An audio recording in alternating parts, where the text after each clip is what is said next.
Rosa had never felt such cold emptiness in her chest. She sat on the dirt floor of her small home, holding her son Miguel's hand. It had been cold for 2 days now. The 16-year-old boy who used to fill their tiny house with laughter and music was gone forever. The morning sun crept through the cracks in their wooden walls, but Rosa couldn't feel its warmth. She had barely slept since that terrible night when the neighbors brought Miguel home. His white shirt was stained red. His eyes were closed forever. The boy who dreamed of becoming a teacher would never open a book again. Rosa's village was small and poor. Maybe 200 people lived there, scattered across the mountainside. Everyone knew everyone. They grew corn and beans on tiny plots of land. Life was hard, but it was peaceful. Until 3 days ago, Dodge started with the land. Miguel's father had died 5 years earlier, leaving them a small piece of ground near the river. It wasn't much, maybe half an acre, but it was theirs. The soil was good there. Miguel worked it every day after school, growing vegetables they could sell in the market. Then Ricardo Viga wanted it. Ricardo was the son of the mayor in the big town 12 miles away. His family owned most of the good land in 3 villages. They had money, cars, and connections with important people. When Ricardo wanted something, he usually got it. He came to their village twice asking Miguel to sell the land. The first time, he offered a small amount of money. Miguel politely said no. The land was all they had left of his father. The second time, Ricardo offered more money, but his voice was harder. Miguel still said no. Rosa remembered that conversation. She was washing clothes outside when Ricardo's expensive truck pulled up to their house. He wore clean clothes and shiny shoes that cost more than Rosa made in 6 months. "Boy, you need to think about this offer," Ricardo had said, lighting a cigarette. "Your mother is getting older. She needs security." Miguel stood tall, even though he was just 16. "Sir, we appreciate your interest, but this land belonged to my father. We cannot sell it." Ricardo's eyes went cold. "Everything has a price, kid. Everything." After he left, Miguel came inside worried. "Mama, I don't like that man," he said. "There's something bad in his eyes." Rosa should have listened to her son's fear. She should have told him to sell the land. She should have known that Ricardo Viga was not the type of man who accepted being told no. 2 days later, Miguel went to work the land in the evening, as he always did. Rosa was cooking dinner when she heard the gunshot. It echoed across the valley like thunder. Her heart stopped. She knew, somehow she knew. That sound had changed everything. The neighbors found Miguel lying face down in the dirt, next to the small irrigation channel he had dug with his own hands. Ricardo Viga was already gone. But 3 people had seen him standing over the boy's body, putting his gun back in his belt. Rosa ran to the local police station in the next village. The officer there was a thin man with tired eyes who sat behind a desk covered in papers. When Rosa told him what happened, he barely looked up. "These young men, they get involved in bad things," he said, still writing in his notebook. "Gang problems, you know, drugs, violence, nothing we can do." "My son was not in a gang," Rosa said, her voice breaking. "He was killed by Ricardo Viga over our land. There were witnesses." The officer finally looked at her. His expression was not kind. "Senora, Ricardo Viga is a respected businessman. You shouldn't make accusations you cannot prove. These gang killings happen all the time." Rosa felt the ground moving under her feet. "Gang killing? My son was shot down like a dog for refusing to sell his father's land. Ask anyone in the village. They saw it happen." The officer closed his notebook with a loud snap. "If you keep making these wild stories, you could get in trouble for slander. Go home, bury your boy, and move on with your life." Rosa walked home in a daze and move on with her life? How could she move on when her only child was murdered, and no one would listen? That night she sat with Miguel's body, which the neighbors had brought home and laid on his small bed. She touched his face, still unable to believe he was really gone. The boy who used to wake her up every morning with his singing would never make another sound. The village tried to help. Old women brought food that Rosa couldn't eat. Men offered to dig the grave. Children left flowers by her door.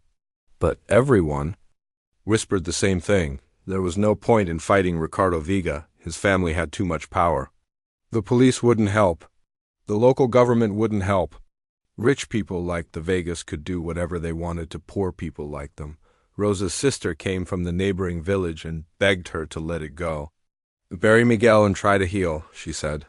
"If you keep pushing this, Ricardo might come back for you too," but Rosa couldn't let it go. Every time she looked at her son's face, she saw the dreams that would never come true.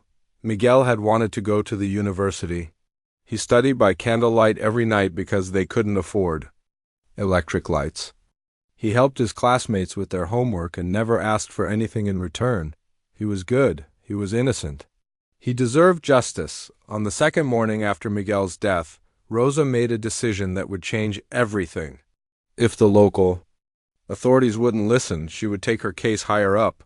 The district capital was 12 miles away. There were state police there, maybe even federal agents. Someone there would have to listen, but Rosa had no money for bus fare. She had no car. The few neighbors with vehicles were too scared to help, afraid that Ricardo would come after them too. So Rosa decided to walk, but she wouldn't walk alone.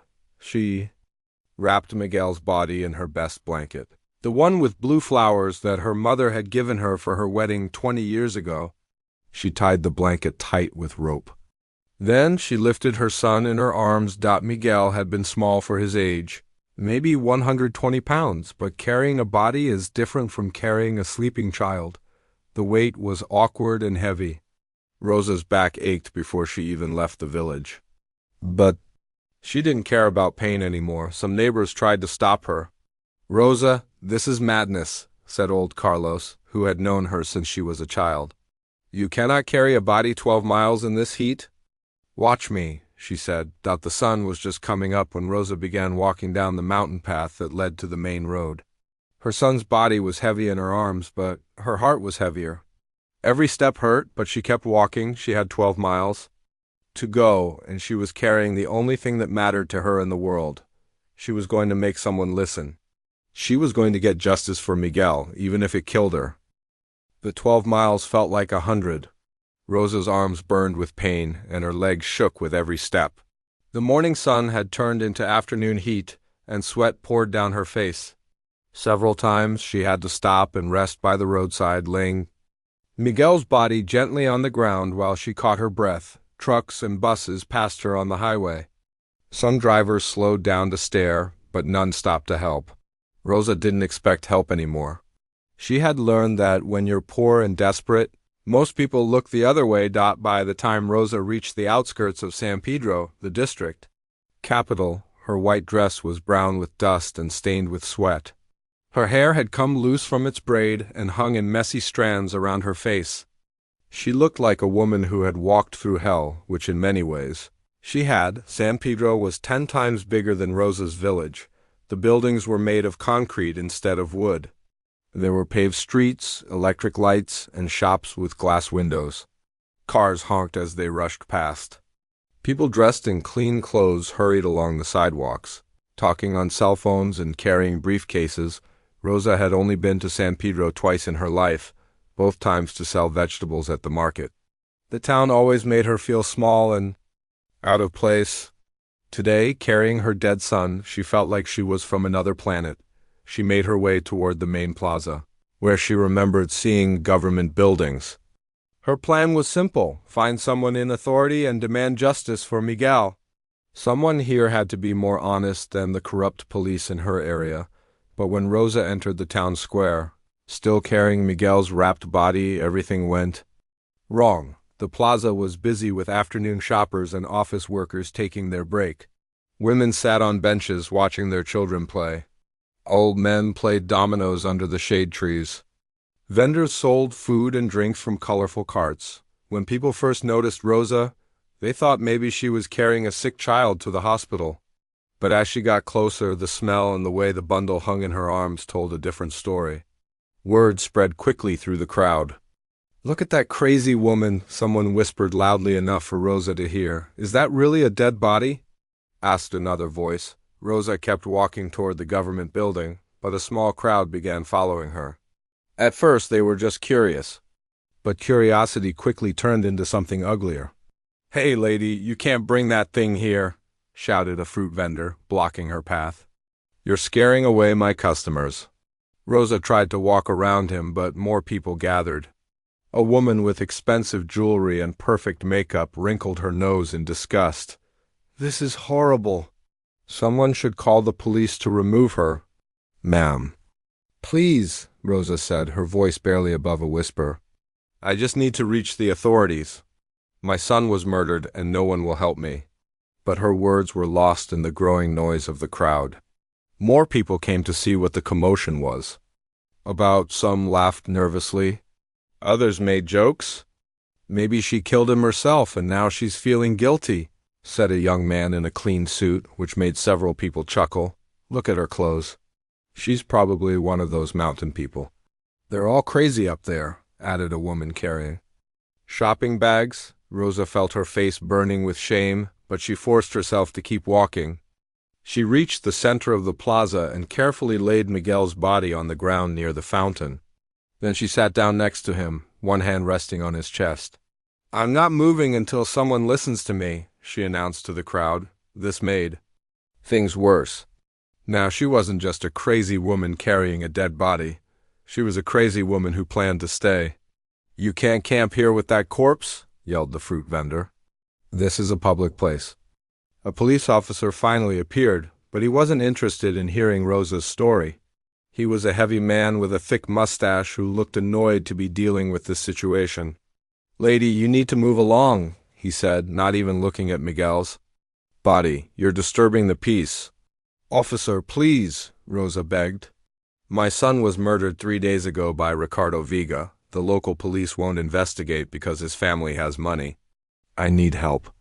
The officer's expression changed when he heard the name Ricardo Viga. Rosa saw fear flash across his face. "Listen, woman, I don't know what kind of stories you're telling, but you can't make accusations like that without proof." "I have witnesses," Rosa said desperately. 3 people saw it happen. "Where are these witnesses?" the officer asked, looking around the plaza. "I don't see anyone here backing up your story."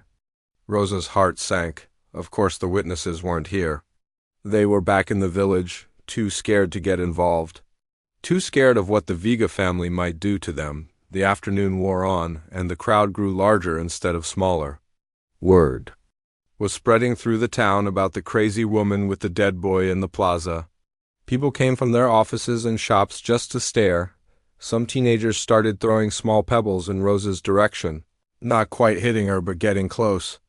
Enough to be threatening. "Go home, crazy lady," they called out. A group of well-dressed women stood nearby, talking loudly enough for Rosa to hear every word. "It's probably drugs," one said.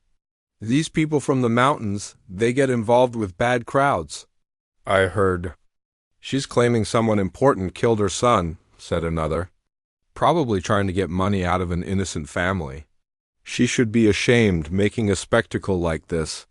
"There are children watching." Rosa wanted to scream at them. She wanted to tell them that Miguel had never touched drugs, that he spent his evenings reading books by candlelight, that he dreamed of becoming a teacher. But what was the point? These people had already decided who she was and what kind of person her son had been. The sun was getting lower in the sky, but Rosa didn't move. She sat next to Miguel's body, ignoring the comments and the laughter and the stones. Her back ached from the long walk and from sitting on the hard concrete. Her throat was dry, but no one offered her water. A newspaper reporter showed up around 4 o'clock. He was a young man with glasses who looked more interested in getting a good story than in understanding what had really happened. "Ma'am, can you tell me why you brought a dead body to the town square?" he asked, holding up his phone to record. Her answer, Rosa looked up at him with tired eyes. "Because no one will listen any other way." The reporter asked a few more questions, but Rosa could tell he thought she was just another poor person making up stories for attention. He took some photos and left, probably to write an article about the disturbed woman who disrupted the peaceful afternoon in San Pedro's main plaza as the day turned to evening. Rosa realized that her plan wasn't working.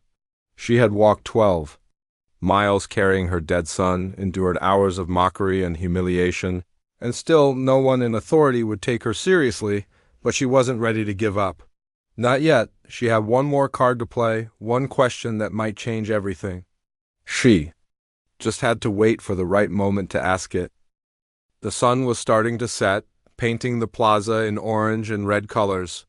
Rosa had been sitting next to Miguel's body for almost 4 hours. Her legs were numb, her mouth was dry as sand, and her heart felt like it was breaking all over again. With each cruel comment from the crowd, more people had gathered as word spread through the town. Office workers stopping by after work, curious teenagers with nothing better to do, even some families who came to stare like Rosa and Miguel were some kind of street show. The crowd had grown to maybe 60 or 70 people, all standing in a loose circle around Rosa and her son. The comments kept coming, each one like a knife in her chest. Someone should call the health department. That body is probably full of disease, said a man in an expensive watch. I can't believe they're letting her stay here. What kind of town allows this? Complained a woman pushing a baby stroller. She's probably hoping someone will give her money if she makes enough of a scene, laughed a teenager. Rosa closed her eyes and tried to block out their voices. She thought about Miguel's laugh, the way he used to sing while working in their small garden, how he would read his school books out loud to her because she had never learned to read well herself. Her boy had been so full of life, so full of hope for the future. A new police officer arrived, this one older and with more decorations. On his uniform, Rosa's heart jumped with hope. Maybe this man would be different. Maybe he would actually listen. Ma'am, I'm Captain Torres, he said, but his voice wasn't kind. You need to remove this body immediately. You're creating a public disturbance. Rosa looked up at him. Captain, please. My son was murdered. I have witnesses. I just need someone to investigate. Captain Torres glanced around at the crowd, clearly annoyed that he had to deal with this situation in front of so many people. Even if what you're saying is true, this is not the way to handle it. You need to go through proper channels. I tried the proper channels, Rosa said, her voice getting stronger. The local police won't help me because the killer has a powerful family. Where else am I supposed to go? The captain's face hardened. I don't care about your problems. You have 5 minutes to remove this body or I'll have you arrested. Rosa felt something breaking inside her chest. Not her heart. That was already broken. Something deeper. Her faith in other people's goodness, maybe. Her belief that someone, somewhere, would care about justice. She looked around at all the faces, staring at her. Rich people and poor people, young and old, but they all had the same expression. They saw her as entertainment, as a problem to be solved, as anything except a mother whose child had been stolen from her. But then Rosa noticed something. In the crowd, there were a few faces that looked different. A young woman near the fountain, who wasn't laughing. An old man who seemed genuinely sad. A middle-aged woman who kept looking at Miguel's body with tears in her eyes. Not everyone was cruel. Not everyone had forgotten how to feel sympathy for another person's pain. Rosa slowly got to her feet. Her legs were shaky from sitting so long, and her whole body ached. The crowd grew quiet, thinking maybe she was finally giving up and leaving. Instead, Rosa took a deep breath and did something that would change everything. She raised her voice so everyone in the plaza could hear her clearly. Where is my son's murderer? The question cut through the evening air like a blade. The laughter stopped immediately. The casual conversations died. Even the children stopped playing and looked toward Rosa. She asked again, louder this time. Where is my son's murderer? Captain Torres stepped forward, his face red with anger. Ma'am, you need to stop making accusations. But Rosa wasn't finished. She turned to face the entire crowd, her voice carrying across the plaza. My son Miguel was murdered 3 days ago by Ricardo Viga. He shot my boy in cold blood because Miguel wouldn't sell his father's land. 3 people saw it happen. Where is my son's murderer? A murmur went through the crowd. Rosa heard the name Ricardo Viga being whispered from person to person. She saw faces changing, expressions shifting from amusement to something else. Discomfort, recognition, fear. Ricardo Viga killed my son, Rosa continued, her voice breaking but still strong. And nobody will do anything about it because his family has money. Because his uncle is the mayor. Because people like you think people like me don't matter. An uncomfortable silence fell over the plaza. Rosa could see that some people in the crowd knew exactly who Ricardo Viga was. She could see it in their faces, the way their eyes shifted, the way they suddenly found the ground very interesting to look at. You want to know why I carried my son's body 12 miles? Rosa's voice was getting stronger with each word. Because this is the only way. Anyone will pay attention when a poor person's child is murdered. You ignored me when I was just another grieving mother. But you can't ignore this, she gestured toward Miguel's wrapped body. You can't ignore him. A woman in the crowd started crying. Not laughing, not making jokes, actually crying. Rosa saw. Her wiped tears from her cheeks. My son was 16 years old, Rosa continued. He wanted to be a teacher. He helped his neighbors. He never hurt anyone. And Ricardo Viga shot him down like an animal because he wouldn't give up the only thing his dead father left him. More people in the crowd were looking uncomfortable now. The man with the expensive watch had stopped making comments. The woman with the baby stroller was backing away slowly. Even some of the teenagers weren't laughing anymore. Captain Torres was sweating, and not just from the heat. Listen, you can't just stand here making accusations against prominent citizens. Prominent citizens? Rosa's voice was sharp now. Is that what you call murderers when they have money? An old man in the crowd suddenly spoke up. I know Ricardo Viga, he said quietly. My nephew works on one of his father's farms. That boy has always been violent, always getting into fights. Be quiet, old man, Captain Torres snapped. Don't encourage this nonsense. But the old man didn't stop talking. My nephew told me. Ricardo has done things before, bad things. But his family always covers it up. Now other voices started joining in. Whispered conversations, people sharing stories they had heard, rumors that suddenly seemed more believable. I heard he beat up a farmer last year over some contract dispute. My cousin said he pulled a gun on someone at a bar in the next town. The Viga family thinks they own everything around here. Captain Torres was looking panicked now. This was exactly what he and everyone else in authority had been trying to prevent. People starting to talk, starting to ask questions, starting to remember other incidents involving the Viga family. Rosa could feel the energy in the plaza changing. The cruel laughter was gone. Instead, there was tension, uncertainty, and something that might have been the beginning of anger on behalf of justice. She had asked her question, and it was working. People were starting to listen, starting to think, starting to remember that, behind all the power and money and connections, Ricardo Viga was just a man who had killed a 16-year-old boy, and maybe, just maybe, someone was finally going to do something about it. The young reporter with glasses who had interviewed Rosa earlier was still hanging around the plaza. He had planned to write a quick story about a disturbed woman causing trouble, but now he was hearing something completely different. When people in the crowd started sharing stories about Ricardo Viga, his reporter instincts kicked in. He pulled out his phone and started recording some of the conversations.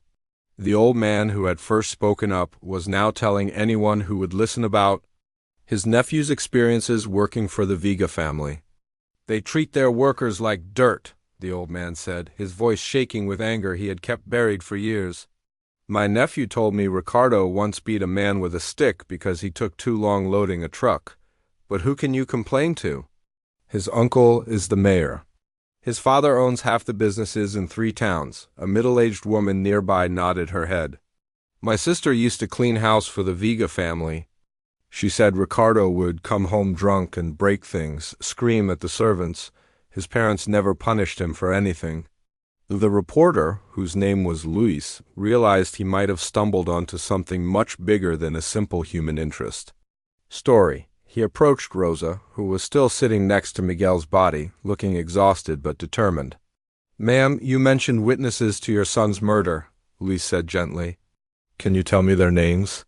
Rosa looked up at him with tired eyes. Will you actually listen this time?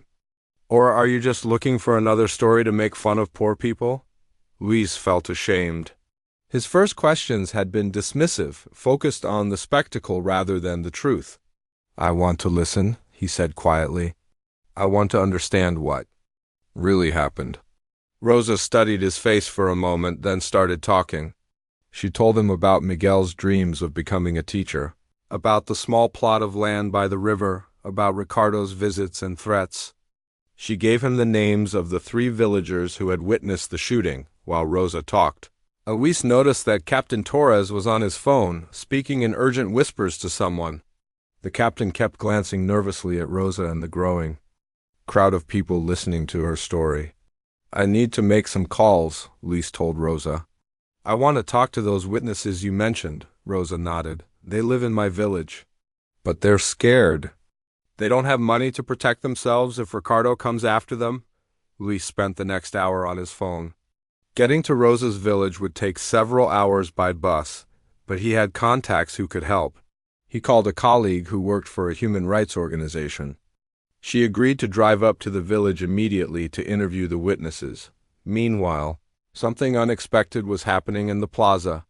Instead of leaving as evening fell, more people were arriving. Word was spreading through social media about the woman who had carried her dead son to demand justice. Pictures of Rosa sitting next to Miguel's wrapped body were being shared on Facebook and WhatsApp. A group of university students showed up around 8 o'clock. They had heard about Rosa's story online and came to show support. They brought candles and bottles of water. One of them, a young woman named Carmen, approached Rosa carefully. "Ma'am, we heard what happened to your son," Carmen said softly. "We're here because we believe you." Rosa looked at the students, young people around Miguel's age, and for the first time in days, she felt a small spark of hope. These kids understood that Miguel could have been any of them. That injustice anywhere threatened justice everywhere. More people kept coming. Families from other villages who had lost children to violence and never received justice. Workers who had been mistreated by powerful families like the Vegas, even some people from San Pedro who were tired of watching the wealthy get away with crimes. By 9 o'clock, there were almost 200 people in the plaza. Someone had brought speakers and was playing soft music. Others brought blankets and food. What had started as Rosa's lonely protest was becoming something much larger. Torres was looking increasingly nervous. He made several more phone calls, then disappeared for about an hour. When he came back, he wasn't alone. A man in an expensive suit and dark sunglasses was with him. Even though it was already night, Rosa recognized the man immediately. She had seen his picture in the local newspaper many times. It was Mayor Vega, Ricardo's uncle. The mayor walked straight to Rosa, his face tight with anger. "You need to stop this nonsense immediately," he said in a low voice. "You're spreading lies." "About my family?" Rosa stood up slowly, her legs stiff from sitting so long. Even though the mayor was a powerful man, she wasn't afraid anymore. The crowd behind her gave her strength. "I'm not spreading lies," she said clearly. "Your nephew murdered my son. Everyone in my village knows it's true." "You have no proof," the mayor snapped. "Just the word of some backwards mountain people who probably can't even read." That comment sent a wave of anger through the crowd. Many of the people there were from small villages like Rosa's. They took the mayor's insult personally. "We can read just fine," called out one of the university students. "And we can see through corrupt politicians who protect their criminal relatives." Mayor Vega's face turned red. He wasn't used to being challenged by young people or poor people or anyone else. In his world, when he spoke, people listened and obeyed. "I could have all of you arrested for disturbing the peace," he threatened. "Go ahead," said Carmen, the student who had first approached Rosa. "Arrest a grieving mother seeking justice for her murdered son. Let's see how that looks on the news." "Oh, Luis, the reporter was recording everything on his phone." The mayor noticed and tried to cover his face, but it was too late. Around 10 o'clock, Luis got the call he had been waiting for. His colleague had reached Rosa's village and interviewed all 3 witnesses. Their stories matched perfectly. They had all seen Ricardo Vega shoot Miguel in broad daylight, then drive away in his truck. "They're scared," his colleague reported over the phone. "But they're willing to give official statements if they can get protection." Luis immediately called the state prosecutor's office. It took several transfers and a lot of explaining, but he finally reached someone who agreed to listen. The prosecutor said she would send investigators to the village in the morning. When Lee shared this news with Rosa and the crowd, a cheer went up in the plaza. For the first time, it seemed like someone in real authority might actually investigate Miguel's murder. Mayor Vega heard the cheering and realized that his family's usual tactics weren't working. This wasn't going away quietly like their other problems had in the past. Too many people were watching now. Too many people were asking questions. He pulled Captain Torres aside for another whispered conversation, then left without saying another word to Rosa. As midnight approached, Rosa was still sitting next to Miguel's body, but she was no longer alone. Hundreds of people surrounded her, keeping vigil through the night. They brought her food and water. They told her stories about their own struggles with corruption and injustice. For the first time since Miguel's death, Rosa allowed herself to hope that maybe, just maybe, her son would finally get the justice he deserved.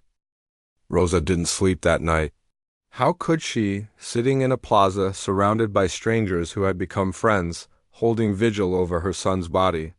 But for the first time in 4 days, she felt something other than hopeless grief. She felt the power of people standing together for what was right. As dawn broke over San Pedro, news trucks started arriving. Luis the reporter had contacted journalists from the state capitol and even the national news networks. The story of the mother who carried her dead son 12 miles for justice was spreading across the country. Rosa watched the sunrise paint the sky pink and orange, the same colors she used to see from her small house in the mountains. Miguel had loved sunrises. He would wake up early to tend their garden, humming songs while he worked. Now he would never see another dawn. But maybe his death could prevent other mothers from losing their children. The state prosecutor, a serious woman named Dr. Patricia Hernandez, arrived at 7 in the morning with a team of investigators. Unlike the local police, she didn't try to dismiss Rosa's story or make excuses. She sat down on the ground next to Rosa, treating her with the respect that every grieving mother deserved. "Tell me everything," Dr. Hernandez said gently. "Start from the beginning." Rosa told her story again, but this time someone was really listening. Dr. Hernandez took careful notes and asked detailed questions. She wanted to know about Ricardo's previous visits, about the land dispute, about the exact time and location of the shooting. "We'll go to your village today," Dr. Hernandez promised. "We'll interview the witnesses and collect evidence. If what you're telling me is true, justice will be served." While Rosa talked to the prosecutor, her story was being broadcast on television across the nation. The images of her sitting next to Miguel's body, surrounded by supporters holding candles, touched something deep in people's hearts. Social media exploded with messages of support using hashtags like Justice for Miguel and Mothers Against Impunity. By noon, Dr. Hernandez and her team had returned from Rosa's village with 3 signed witness statements and photographs of the crime scene. They had also discovered something interesting. Ricardo's truck had a distinctive scratch on the driver's side door, exactly where one witness said Miguel had tried to grab onto it before being shot. The investigators went to the Vega family compound to question Ricardo, but they were told he had left town on urgent business. His family claimed they didn't know where he had gone or when he would return. Dr. Hernandez wasn't fooled. She immediately issued an arrest warrant and put Ricardo's name on the national fugitive list.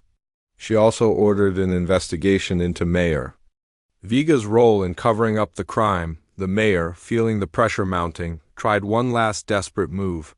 He held a press conference claiming that Rosa was mentally unstable and that the witnesses from her village were unreliable. He suggested that Miguel had been killed in a gang dispute, just like the local police had originally claimed, but it was too late. Too many people had heard Rosa's story. Too many people had seen her dignity and determination. The mayor's lies sounded hollow compared to a mother's truth. 3 days later, acting on a tip from a hotel worker, federal agents found Ricardo hiding at an expensive resort 300 miles away. He was arrested while trying to board a private plane to leave the country. The television footage of him being led away in handcuffs was broadcast nationwide. Rosa was still in the plaza when she heard the news. She had finally allowed the authorities to take Miguel's body to prepare it for burial, but she continued her vigil in the spot where she had sat for 5 days. When someone shouted that Ricardo had been arrested, Rosa closed her eyes and whispered a prayer of thanks. The trial moved quickly. With 3 eyewitnesses and physical evidence, Ricardo's expensive lawyers couldn't create enough doubt to save him. He was convicted of murder and sentenced to 25 years in prison. Mayor Vigo was charged with obstruction of justice and abuse of power. He resigned in disgrace and was banned from holding public office, but Rosa's impact went far beyond one case of justice. Her story had awakened something in the country's conscience. Other families who had lost children to violence and corruption began coming forward. They organized protests and demanded investigations into unsolved murders and disappearances. A national movement called Mothers for Justice formed, with Rosa as one of its founding members. The organization provided legal support for families seeking justice and lobbied for laws to prevent powerful people from escaping consequences for their crimes. Miguel's funeral was held 2 weeks after his arrest. Instead of the small, sad ceremony Rosa had originally planned, hundreds of people came to honor the boy whose death had sparked a movement for justice. Students from the university sang songs. Families from other villages brought flowers. Even some politicians attended, though Rosa made it clear that she wasn't interested in their empty promises. Rosa spoke at the funeral, her voice steady and strong. "My son Miguel dreamed of becoming a teacher," she said. "He wanted to help children learn and grow.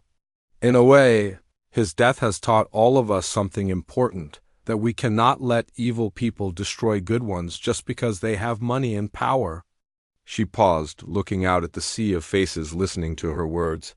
"Miguel will never become the teacher he wanted to be. But he has taught us to fight for justice, to stand up for what's right, and to never give up hope even when everything seems hopeless." After the funeral, Rosa could have returned to her village and tried to rebuild her quiet life. Many people expected her to disappear from public view, to grieve privately and move on. Instead, she chose to keep fighting. Rosa moved to the state capital and became a full-time advocate for families seeking justice. She learned to read better so she could understand legal documents. She learned to speak at rallies and press conferences. She traveled across the country, telling Miguel's story and helping other mothers find their voices. The small plot of land that had cost Miguel his life was turned into a community garden where local children could learn about farming and environmental protection. Rosa visited it often, tending the vegetables and flowers that grew where her son had dreamed of building his future. 5 years later, Rosa had helped secure justice in dozens of cases that might otherwise have been ignored. The Mothers for Justice movement had grown into a powerful force for change, with chapters in every state and support from human rights organizations around the world. Rosa often thought about that terrible day when she had walked 12 miles carrying Miguel's body, enduring the mockery and cruelty of strangers who couldn't understand her pain. She thought about how close she had come to giving up, to accepting that poor people like her would never receive justice, but she had asked one simple question: where is my son's murderer? And that question had changed everything. Miguel never got to become a teacher, but through his mother's courage and determination, he had taught an entire nation that justice was possible, even for those who seemed powerless. And that, Rosa knew, was a lesson worth any sacrifice.